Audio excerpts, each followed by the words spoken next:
মানুষের আবদার পূরণের জন্য আমাকে কত কিছু করতে হয়,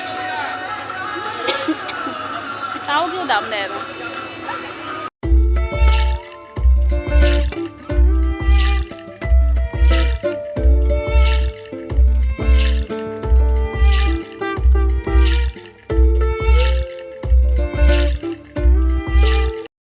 hello everyone, welcome to my channel. আশা করি তোমরা সবাই খুব ভালো আছো, আমিও খুব ভালো আছি। আজকে সরস্বতী পুজো, কিন্তু ওয়েদারটা খুবই খারাপ, একদম মেঘলা মেঘলা। তাও কি আমি বাড়ি বসে থাকার পাবলিক? আমি তো বাড়ি বসে থাকার পাবলিক না।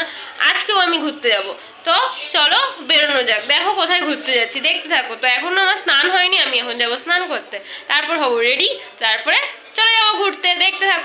আমি হয়ে গেছি রেডি, আর এই যে আমি বেরিয়ে পড়েছি। আজকে একা একাই বেরিয়েছি, আরেকজন আসার কথা। ওই যে ওনার সাথেও আমার দেখা হয়ে গেল নেহা। তাতে সরস্বতী পুজো আর বাঙালির ভ্যালেন্টাইন্স ডে।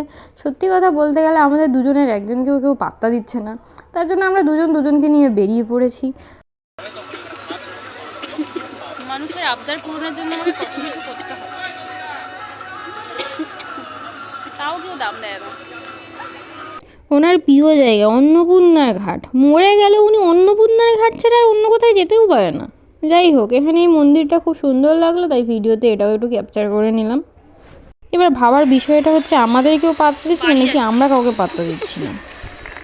সারাদিন পাগলের মতন দুজন ঘুরলাম, ঘোরার পরে আমাদের পেয়ে গেল একটু খিদে। তো একটু কিছু তো খেতে দিতে হবে, পেটটা থেকে তো মেনলি শান্ত করতে হবে। তো মহারানী এখানে দাঁড়িয়ে ছিল, তো আমি এখানে অর্ডার দিয়েছিলাম। আমরা অর্ডারে দিলাম একটা রোল, আর অর্ডার দিলাম হচ্ছে একটা ফিশ ফ্রাই।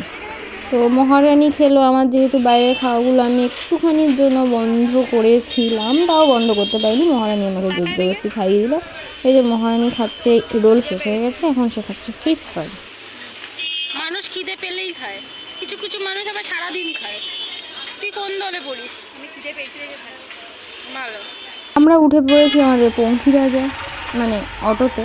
যাই হোক, স্টেশনে গিয়েছিলাম, ওখান দিয়ে যে বাড়ির পথে আমরা যাচ্ছি। ধরে বেঁধে নিয়ে এসছি মালটাকে, বাড়ি চলে যাচ্ছি।